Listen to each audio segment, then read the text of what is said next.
Well, shalom aleichem, everybody. Thank you so much for joining me. I am very pleased to say we are finally near the end. We're going to hopefully finish in this video the Mesillat Yesharim, the Avigdor Mesillat Yesharim, that is the path of the righteous, translated with a running commentary by Rabbi Avigdor Miller, Zatzal. And it's been an amazing journey. It's so good to, having completed this entire series of Sephirot of books. The other three are just behind me there. I think you can see them up in the video there. Like I say in most of my videos in this series, if you can get a hold of these books and study them on a regular basis, it's really going to help you in terms of being able to internalize your Torah observance in your capacity, whoever you are, whether you are an Orthodox Jew or a Noahide. It's important for me to also just mention that this channel is not for Orthodox Jews. I know that some Orthodox Jews do sort of sneak a watch, but rather this channel is more geared towards Gentiles who perhaps have a Christian background and hearing about the Torah and want to know more about the Torah and want to start finding out what's their obligations and who are the Jews, and what are their obligations, and why is it important for us to learn not only what we have to do as Noahides, but what the Jews have to do in their capacity. Now, I also want to stipulate that the very name of this channel, Netzarim Antoecie, is a giveaway of where my stance is in terms of Yeshua, who most of the world calls Jesus, who get his name and his identity and his mission completely wrong. And just know that, most Noahides, they are Christians. They don't believe in the Messiah in any way, shape or form. But what sets this channel apart is that, while I believe that your path in life, if your mother was not Jewish, is in most cases should be one of following the path of a Noahide.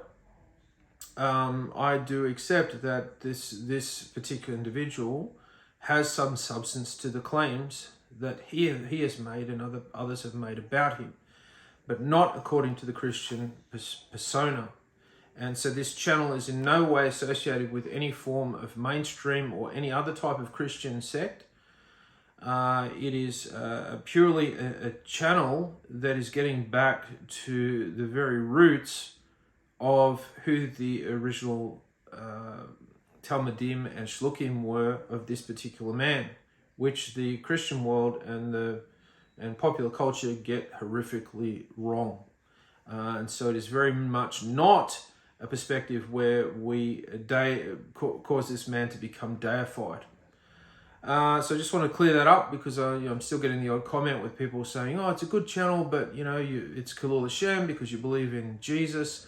No, this channel is not a channel that endorses the Jesus persona or the mission that people are familiar with that he came to do, but rather it recognizes him in his full Jewish persona and what his mission was according to Judaism. Now, I know traditionally Jews, if they're watching this, I don't know how you are, if you're an Orthodox Jew, you're watching this, because it's just simply not kosher to be sort of scrolling through YouTube and looking at random videos. It may have come up on your feed, but the more legitimate people that are Orthodox Jews that use YouTube use it purely for keruv purposes, and they themselves don't access the platform unless for specific purposes of a keruv, or maybe finding out if a particular popular channel that is gaining traction is apikorsut, so is a heretical. And so in that regard, yes, my channel probably has been viewed by people with that agenda, and they've come to the conclusion that it is indeed apikorsut, it is indeed a heretical. But I appeal to you not to come to that conclusion, but I know these are vain words, because it's intrinsically woven in people's DNA that if somebody says that they accept Yeshua as the Messiah, it's almost impossible to divorce that understanding from a person's mind that it's not something to do with Christianity. They just naturally will go, yep, it's Christian. There's nothing you can do to change my mind. And you just go, okay. And so what do you do with that? Well, you can't do anything except just move on and do what it is that you are being led to do. So I just wanted to get that out of the way. But also, too, I wanted, before I get into we're up to page 205, in case you're wondering, of volume 4 of Rabbi Avigdor Miller's new translation and commentary of the Mesillat Yesharim, The Path of the Just, originally written by Rabbi Moshe Chaim Luzzatto. And so we're on the page that is entitled Further Study, chapter 26, Climbing the Ladder. And this has been adapted from lecture 518, which is entitled Starting the Climb to Kedusha. I don't know whether that's available in an audio lecture somewhere that was recorded on a cassette, or it must have been, or actually it might not have. It might have been a lecture that was written down by Rabbi Avigdor Miller himself. If you know, let me know in the comments. But before we get into that, I also wanted to promote my book, The Messiah I Didn't See. This is my latest book, and I'm very excited about this. I'm very thankful to Hashem that He's enabled me to put this book together and to get it out there. It took quite a while to do. It cost me quite a bit of money because I like these books to look as professional as they can. I could probably opt to upload them myself in whatever format I choose to put them in, straight to print on demand, but I prefer to go through a company. Michael Hanrahan is who I go through, which is my layouts, the layouts team, the name of the individual, and his employees that do my wonderful layouts and make my book look as professional as it can be. So shout out to him and his team.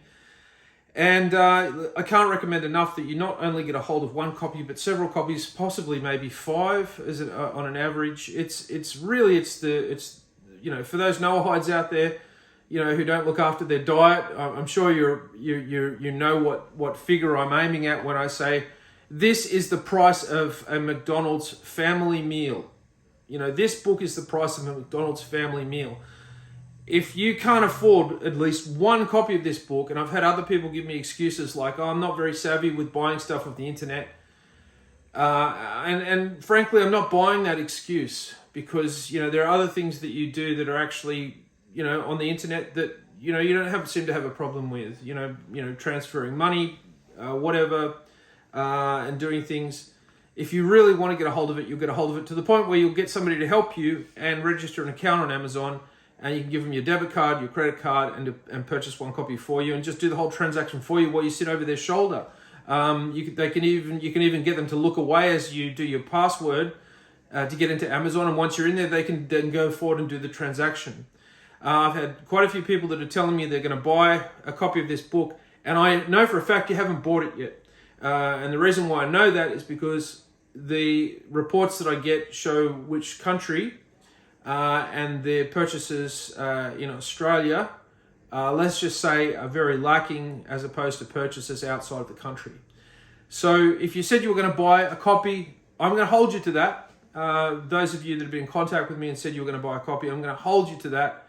And unless I see a significant increase in the sales that are coming from purchases that are made in Australia, I'm gonna keep mentioning it. I don't want any excuses. Some people have said, "Oh, is it available in hardback?" No, it's not available in hardback. Is it available on Kindle? No, I don't do Kindle. I don't believe in Kindle. I know it exists. People say, "Oh, I don't believe in Kindle." Well, trust me, it exists. I know it exists. Or whatever format it is now, I prefer that you hold a physical copy of this work that contains this information in your hands. That will not allow you to be at the whim of technology. So if some future time electricity gets pulled, and it may, you'll be able to light a candle and sit down and actually pore over this work.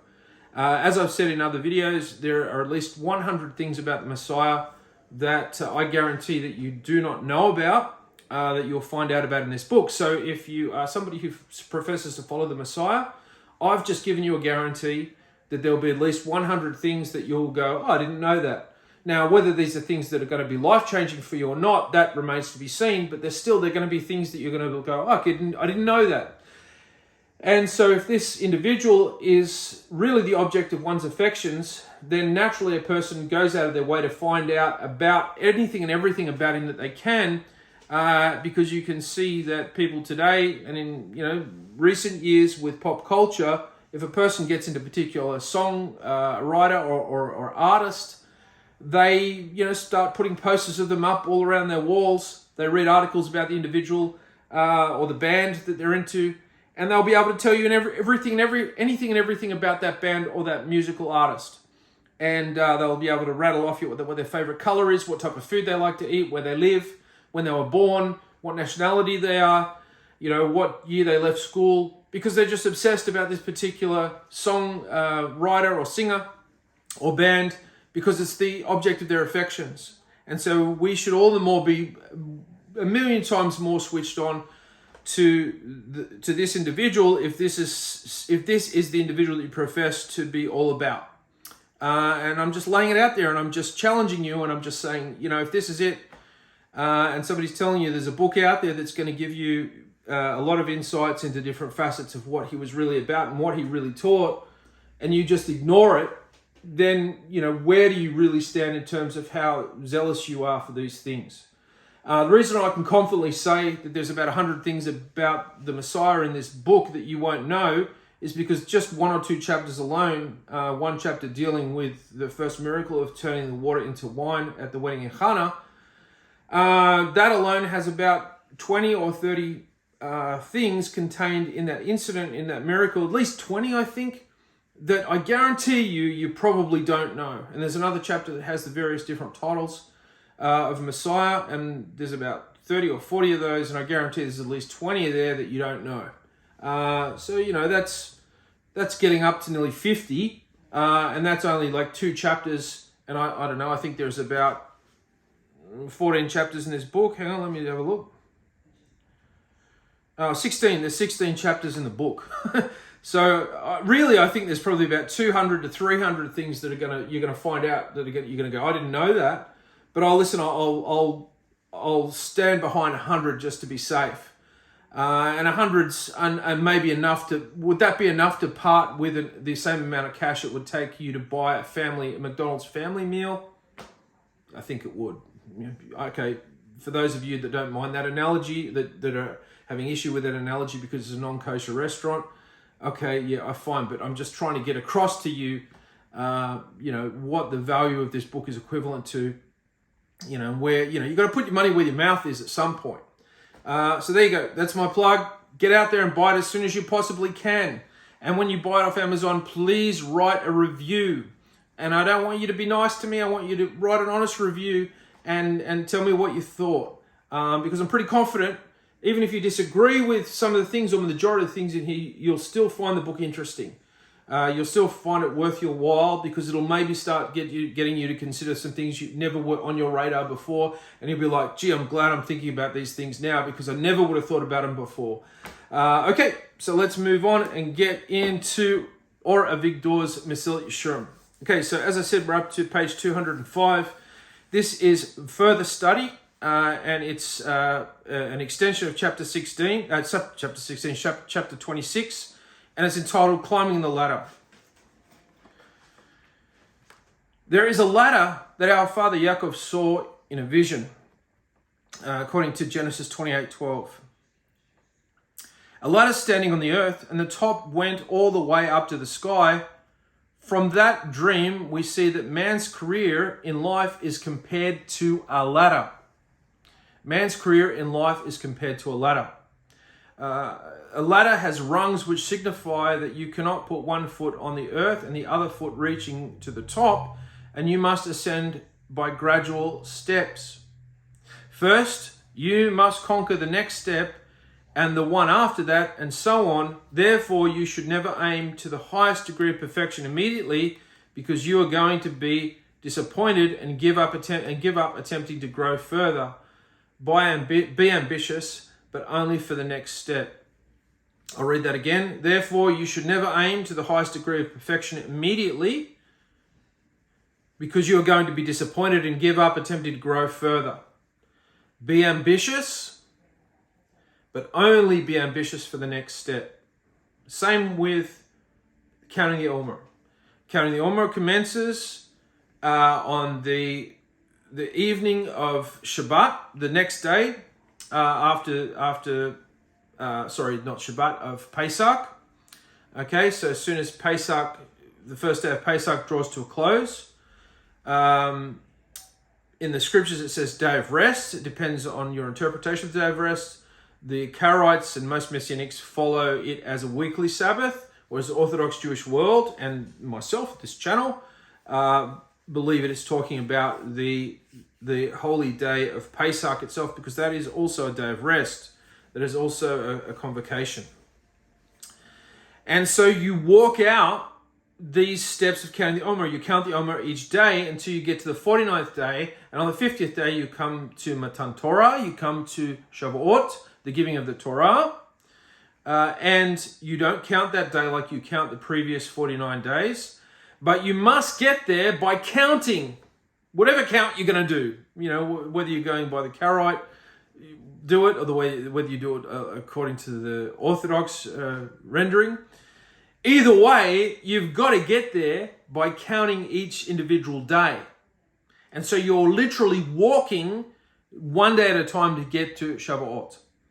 And so a few years ago, I did a challenge, and I had got some volunteers to stand up. I was doing a lecture, and I said, okay, so I've got sort of 4 people standing here, and I got 3 of them to walk over to the other side of the room, and I pointed to a particular place at the other end of the room, and I want you to, the first person I said, I want you to walk over there, and the person walked over there, and when you do, I want you to count your steps. So the person walked over there and was counting their steps, and they counted something like 25 steps to get to this other place in the room. And then I said to the next 2 people, I said, okay, I want you guys to do the same, but I want you to get over there in as few steps as you possibly can. And so the next 2 people walked over, and they tried to get over there, and I know they took about 11 steps. They were kind of, took a run off and then leaped, and they almost cut the amount of steps down in half to get to the other side. Anyway, the final person that I had over there, I said, okay, I want you to go over the other side, but you're not allowed to make any steps to get there, but I want you to get there. And the person looked at me and looked at the people in the audience, and everybody laughed, and he looked at me and I said, what's wrong? Why can't you get over there? And he says, I can't, because I can't, you told me I can't walk there, so I can't get there. And so that's the same as Shavuot, okay? When we count the Omer. So if you're not counting the Omer, who are you to be celebrating Shavuot? Because you didn't walk to get there. You didn't walk one step after the other to get to Shavuot. So you're not eligible to celebrate Shavuot because you didn't walk there. Because you've got to walk there. And the same too is with the mitzvot. The same too is with learning Torah. Is just be concerned with the next thing that you need to learn. And that's why in the Messianic world, most of the Messianic world, you get people scrambling to become experts in the Zohar, and they haven't got a clue about anything else. And it's embarrassing, and they're learning largely from people online who put up videos over the web on the Zohar, and they themselves couldn't tell you what the Torah portion is for that week. And so they're uploading videos on the Zohar. And so it's a disaster begetting a disaster. Everyone should strive to become something in life. Okay, so don't be one of these people that sits down and just loafs for hours on end in front of television, watching streaming services. You're wasting your life. If it wasn't for TV, and people talk about the internet having such a damaging impact on the world, and in actuality, you have to go way back further than that, because there were 2 things that actually preceded the internet that actually really caused the great downward spiral of mankind spiritually. And those things were secular newspapers and television itself. Television itself. As soon as those 2 things became invented, there was a sharp downward decline in the spiritual level of people, even among the Goyim, even among the Gentiles. The internet's really just the killing strike. It's just the final blow.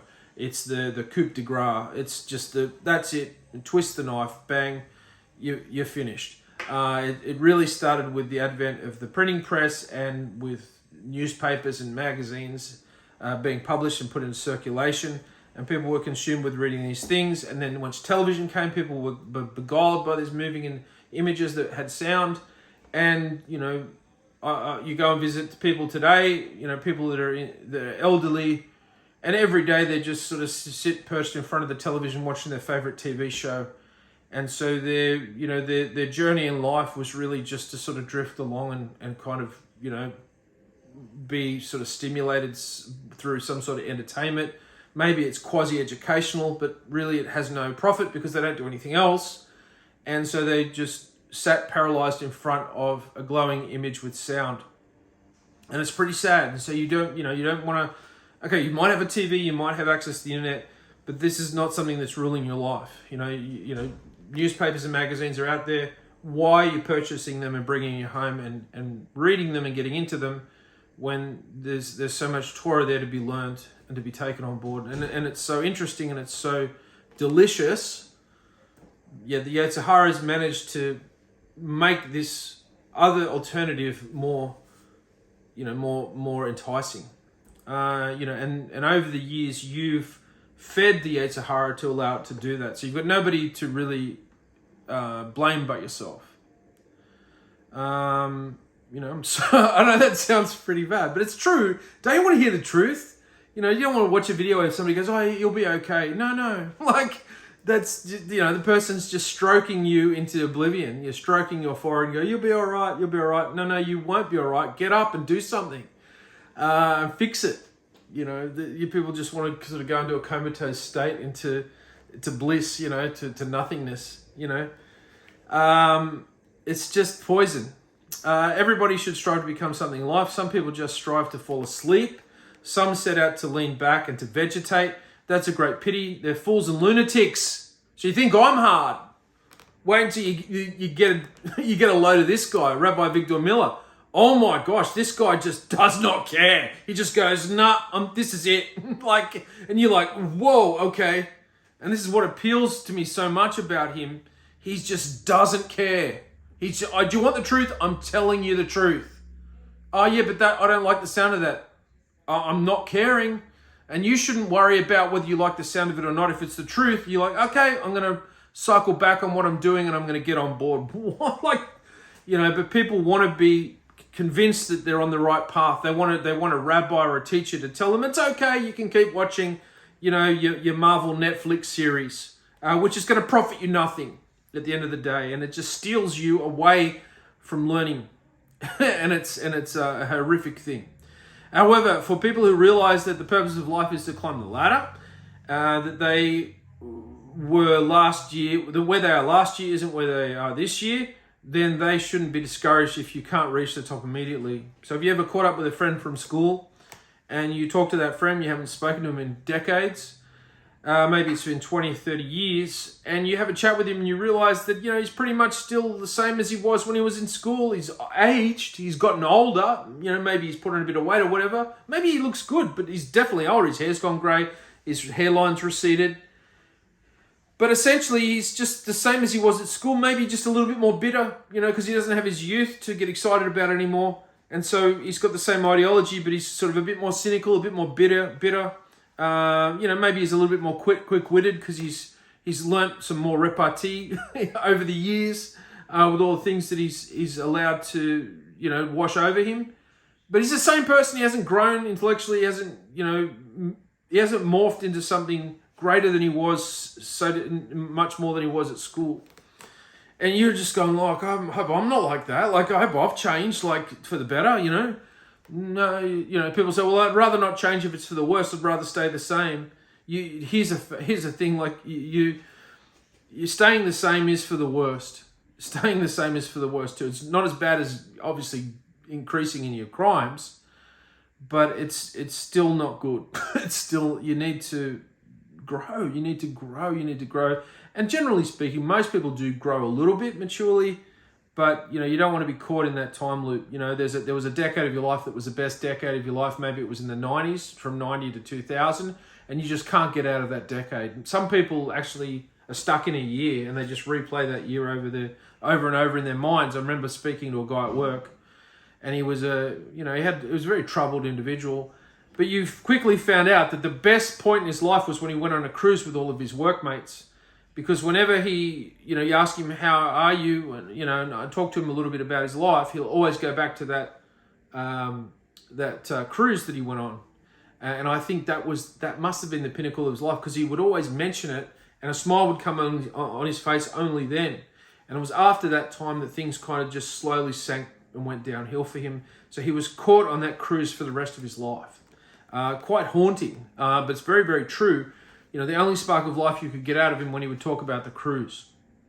He never left home. He lived with his parents. He ended up having to become their carers. He got sacked from work because he was just slowly became more unruly, saying some crazy things. He was always really helpful and he knew his job, but he just kind of got lost. Somewhere along the way. However, for people who realize that the purpose of life is to climb the ladder, and that they were where they are last year isn't enough this year, that where they were last year isn't enough this year, then they shouldn't be discouraged if you can't reach. Then they shouldn't be discouraged if they can't reach the top immediately. The next step is a victory, and they should be happy if they can achieve that. When we learn this chapter of Mesillat about Kedusha, about holiness, we understand it's an ideal. It's something that we should know exists, but we're still aiming just for the next closest step, which is far away from Kedusha. Okay, so you might be very far away from where you pictured yourself to be, but if you're on that journey, you're heading toward that direction, that's something to be extremely excited about and to have confidence about and to be positive about. Because you don't want to be not on the journey or going on a journey that takes you even further away than you are now. That's something to be devastated about. And if that is you, stop and turn the car around and go back. You can, no one's stopping you.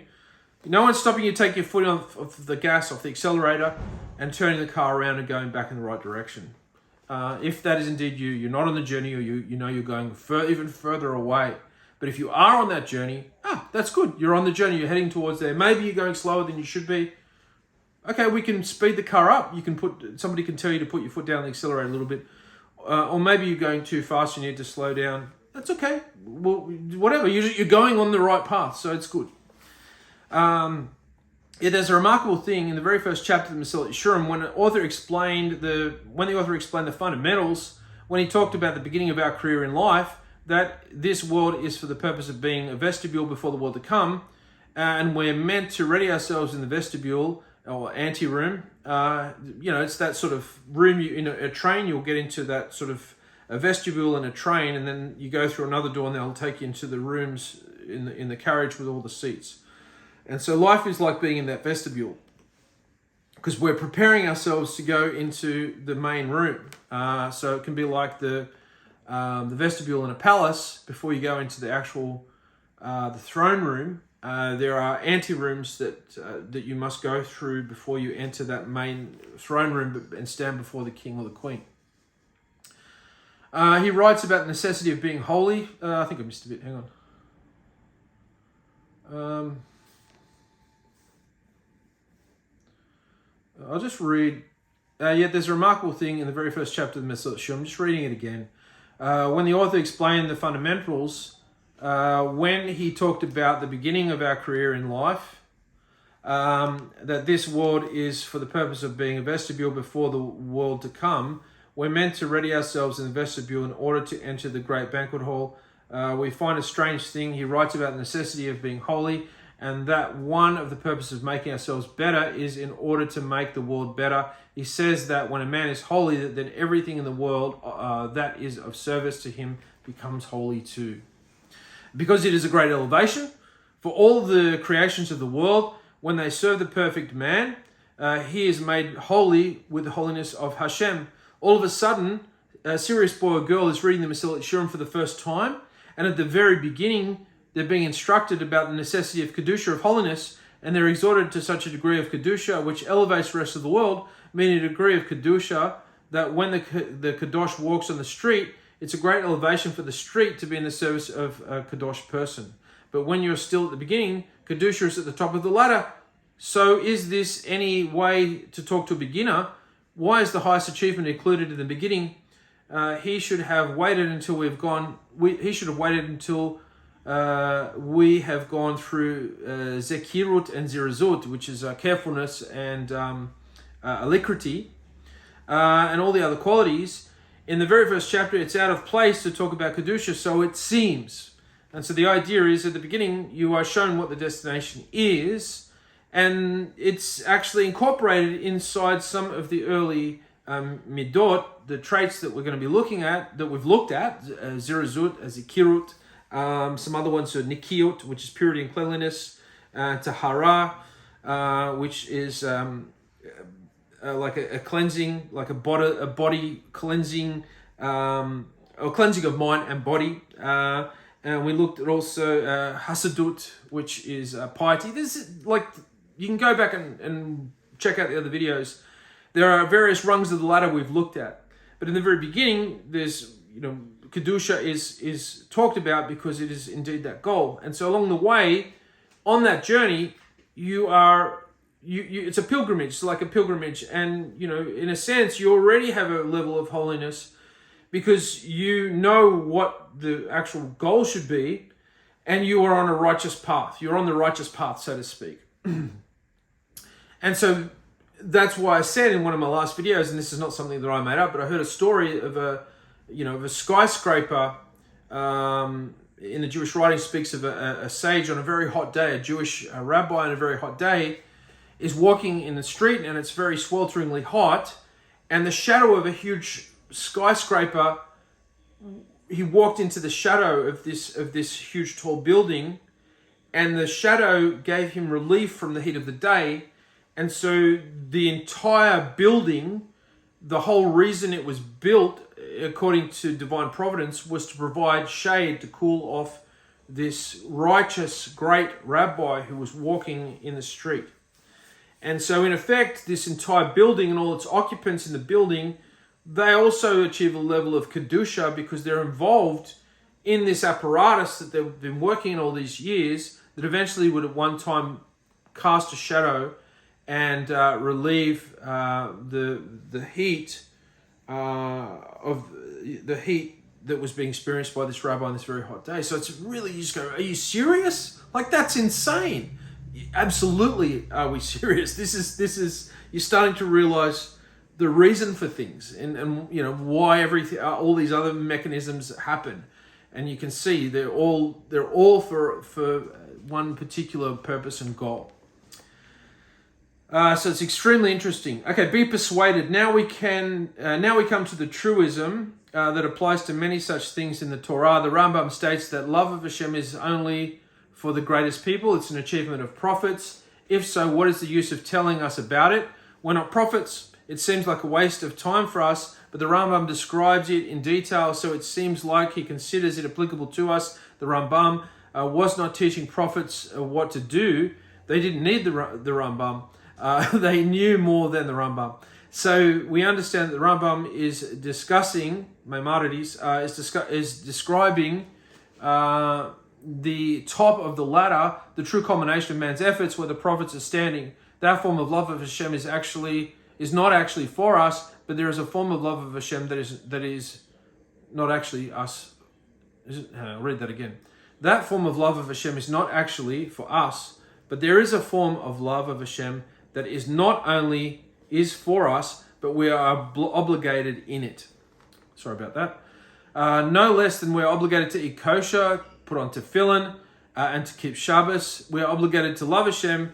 We say every day, in the morning and in the evening, certainly you have to love Hashem. There are multiple levels of Avat Hashem, loving Hashem, and we should start out now. We cannot postpone until we reach the top of the ladder. If we postpone, then we will certainly never reach it. If we start immediately, then in the course of our travels higher and higher, it will develop and grow finally into what the Rambam calls true Avat Hashem. So we can have love of Hashem at any level that we're at, but there is a level that far exceeds all those levels, and it's Emet Havat, which is the true love. And perhaps this is the love that's spoken about in John, in the Netzarim Ketuvim, that people often wheel out as a counter argument for people who talk about having fear of Hashem, because that particular passage speaks about there being no fear in perfect love. I don't know if I've got the actual verse here, but it's often used to throw water on anybody who wants to go out of their way and start teaching on the fear of Hashem, which is grossly deficient today in the Torah world. I know I've got it here. I bet you if I turn off the recording, I'll find it straight away.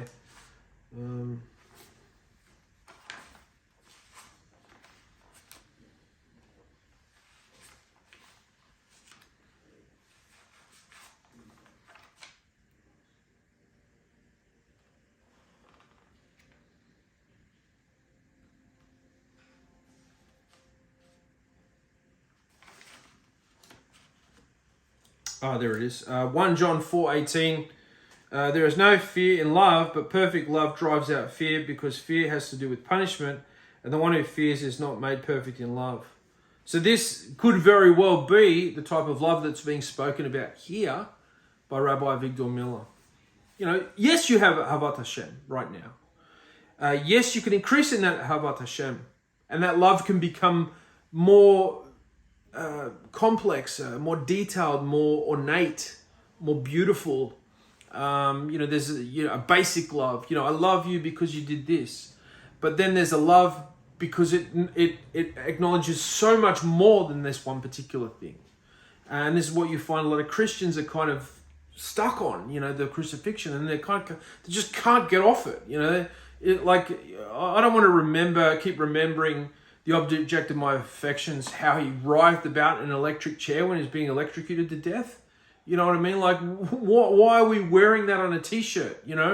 I'd rather have my king and my conqueror to be shown in a repose of victory, not a repose of being executed and tortured. It's just it's a form of pornography. It has no real purpose, but just make you go, but you should be like, not so much, that's so sweet. It's like you repulsed by it that they did this to our king. But it was part of the plan. It doesn't mean that, it's still part of the plan, but it's not something that you should, what, are you going to keep reminding of that in the kingdom? We just get along with it, and we be in awe then of the wisdom that's meted out during the age of Mashiach. You're like, okay, wow, this will make King Solomon look like, a first grader. It'll just be amazing. That form of love of Hashem is not actually for us, but there is a form of love of Hashem that not only is for us, but we're obligated in it. I already read that. Sorry. So this is the second last paragraph of page 207. Certainly Kedusha is at the top of the ladder. We're going to attempt to explain the process of how plain people such as ourselves are able to begin a career of Kedusha without waiting until we reach the highest pinnacle. Of course, we're not going to achieve what the prophets achieved, but we're going to start out in the direction which leads to that final success. The Gemara says, Rabbi Kanina states, if you allow yourself to be persuaded by wine, then you have something of the attitude of the Creator. That's very interesting. What does this mean? The flood was sent upon the world because Hashem didn't want the generation that was evil to exist, so he wiped out mankind. After the flood, Noah brought offerings. The Gemara quotes a verse related to those offerings to support its statement. Hashem smelt the pleasant savor. He smelt the pleasant aroma. We understand it's a mashal, it's a form of speech. When Hashem smelled, so to speak, the pleasant savor of the meat that Noah was burning on the altar to Hashem, the verse continues, and Hashem said to his heart, I will never again put a curse on the earth because of man.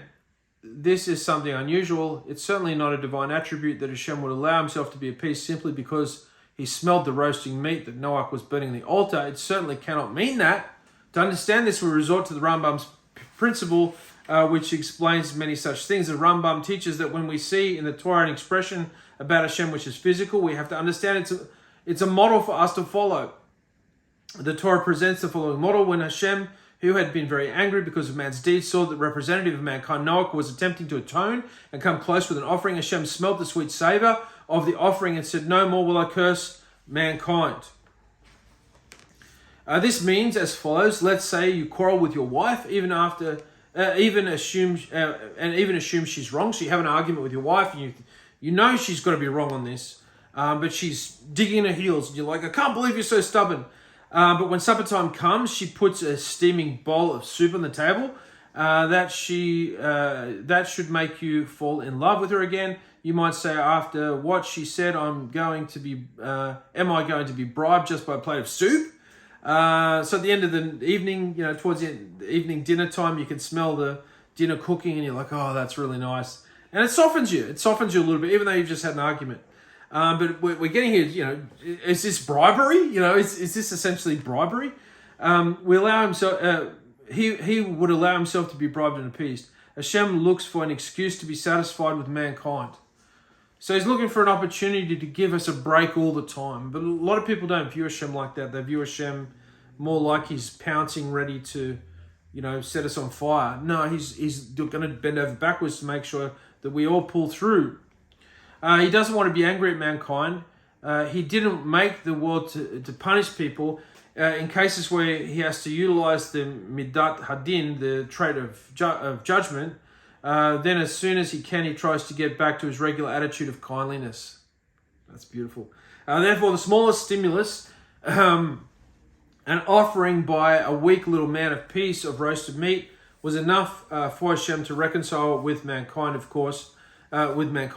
Of course, that is absolutely not the truth, and yet it's the highest truth because it's given to us as a model for man to follow.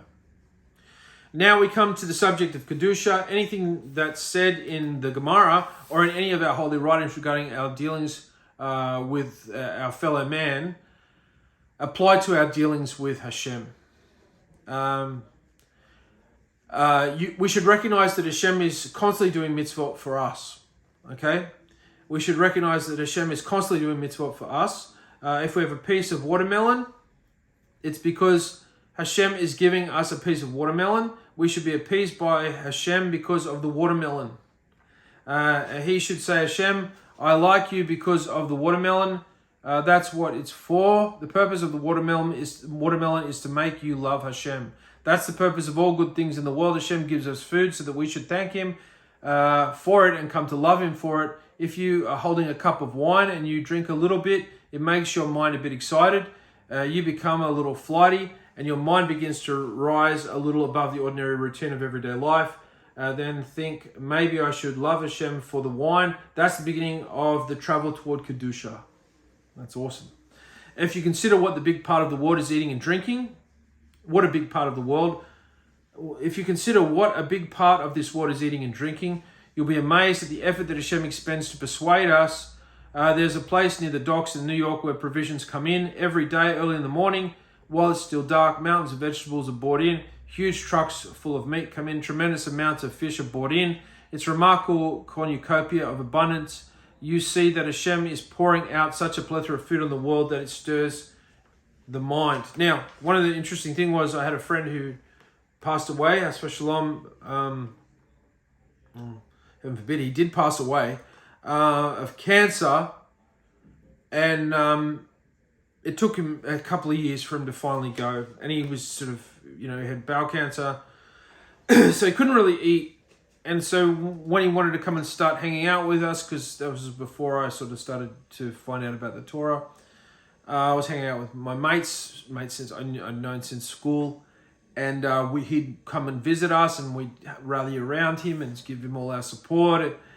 And we'd kind of have, a games night or a movie night or go out somewhere. We noticed that he couldn't really do these things with us because all these events would be centered around eating.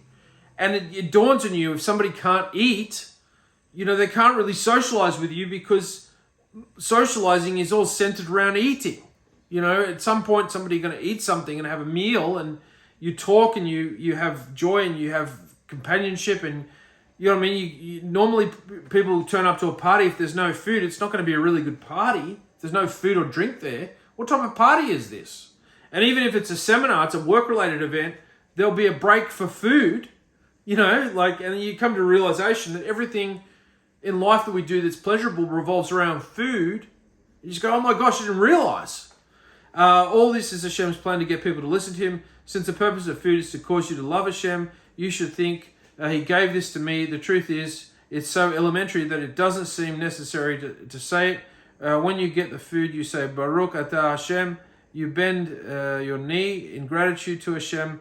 But do you really feel it? Of course, almost all of it is wasted, but Hashem continues to give food every day in the hope that someday you'll fall in love with him. And that's a persuasion that he constantly exercises. When will you achieve a little Kedusha? Will you achieve a little Kedusha, which means being closer to Hashem by actually feeling that he is the giver? Ladies and gentlemen, boys and girls, we have finished this entire series, and you've been on the journey with me the whole time. I don't know when I started doing the morning audios. I don't know if I did it at the beginning. I think I might have. And I had a look, and there's nearly 1,000 audios, and there's quite a few YouTube videos like this. So I'm like, wow, that's a lot. And I don't think my phone wasn't. I got a notification saying my phone hasn't been backed up for 2 months. Anyway, it's such an honor and an achievement to be able to finish this series. I can't recommend it enough. I'll probably do a book review now on it. It is absolutely insane if you're not reading this. And it's just got nearly every page is full of something. You just go, oh, okay. And the way he just tells you, he doesn't care if you're going to, he doesn't, he's obviously not out to upset you, but he just tells you the truth. Don't you just want that? I think people really do want that. People just say, listen, I just want somebody to tell me the truth. This is a fairly important subject. It's not like it's a theory, some sort of theory thing. It's life or death. It's eternal existence kind of, this is the guy to get. Rabbi Avigdor Miller, anything and everything you can get a hold of this guy, you're not going to regret it. Thank you so much for watching. Please comment. Please say hi. Please, if I've missed anything or got anything wrong, please correct me in the comments. As long as you're polite, I'm not going to, delete your comment if you're polite. If there's anything you just sort of disagree with me and you want to be, if you're kind and you're polite in the comments, I'll let you get away with almost anything if you're polite. You just have to be polite, and you can say anything. You can just go, Jason, you're off your head, and I'll leave the comment there. But if you say it politely, I'll leave it there. Like and share, please. Please subscribe if you haven't already. Thank you so much for joining me. Hope you have a great day. Bye for now.